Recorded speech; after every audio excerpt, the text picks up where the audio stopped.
आज हम तृतीय वर्ष राजनीति विज्ञान के paper first western political thought and isms के प्लेटो के न्याय सिद्धांत की बात करेंगे। न्याय का सिद्धांत प्लेटो के राजनीतिक चिंतन का अत्यंत महत्वपूर्ण अंग है। उसने अपने ग्रंथ रिपब्लिक का वैकल्पिक नाम ही न्याय से संबंधित रखा है। जिस आदर्श राज्य की रूपरेखा प्लेटो ने तैयार की है, उसका प्रमुख आधार न्याय ही है। रिपब्लिक का सबसे अधिक महत्वपूर्ण विषय न्याय की खोज करना है।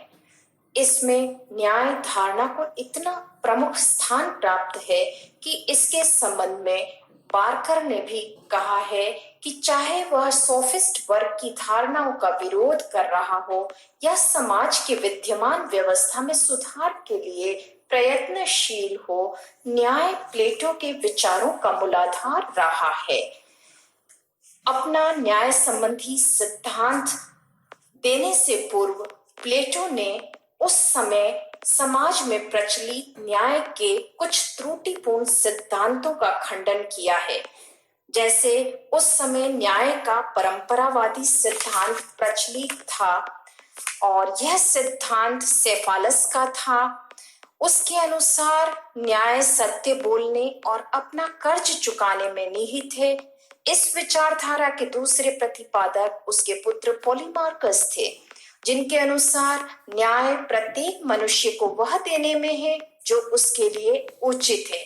न्याय के संबंध में उचित शब्द का प्रयोग करके परंपरावादी विचारक न्याय को कला मानते हैं, लेकिन प्लेटो न्याय की इस धारणा को स्वीकार नहीं करता, क्योंकि उसका मानना है कि सत्य बोलने और ऋण चुकाने ये दोनों ही कार्य कुछ परिस्थितियों में अन्यायपूर्ण हो सकते हैं। इसके अतिरिक्त सेफालस और पॉलीमार्कस के विचार नितांत वैयक्तिक हैं, इसलिए प्लेटो इन्हें स्वीकार नहीं करता। उस समय न्याय के संबंध में दूसरा सिद्धांत जो प्रचलित था वह था क्रांतिकारी सिद्धांत, और ये थ्रेसीमेकस का था, जो ये कहा करते थे शक्ति ही सत्य है और उनके अनुसार शक्तिशाली का हित ही न्याय है। परंतु प्लेटो इसका भी खंडन करता है और कहता है कि शासन एक कला है और सभी कलाओं का लक्ष्य अपनी स्वार्थ सिद्धि नहीं, परंतु दूसरों के दोषों को दूर करना होता है। तीसरा सिद्धांत जो प्रचलित था उस समय वह था कार्य कारण सिद्धांत, और इसके प्रतिपादक ग्लाउकोन थे, जिनके अनुसार न्याय एक कृत्रिम वस्तु है। प्राकृतिक अवस्था में निर्धन मनुष्यों को अनेक कष्ट उठाने पड़ते थे, अतः उन्होंने एक समझौता किया जिसके आधार पर कानूनों का निर्माण किया। दंड के भय के कारण मनुष्य कानूनों का पालन करते हैं, अतः न्याय भय का शिशु है। लेकिन प्लेटो इसका खंडन करता है।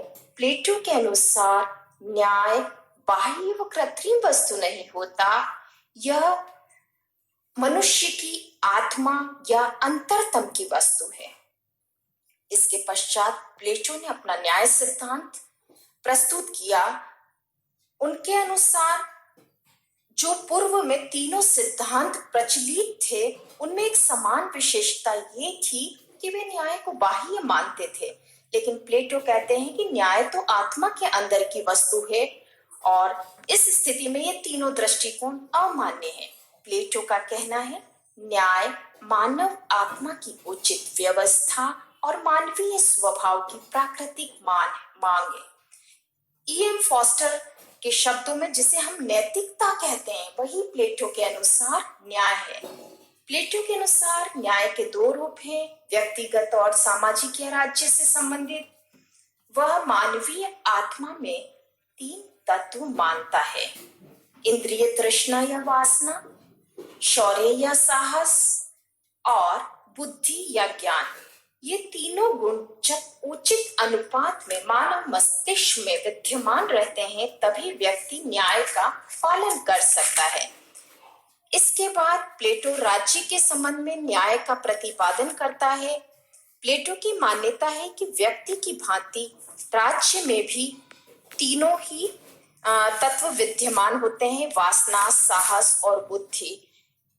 इन तीनों गुणों के प्रतिनिधि के रूप में राज्य में 3 वर्ग होते हैं: उत्पादक वर्ग, सैनिक वर्ग और शासक वर्ग।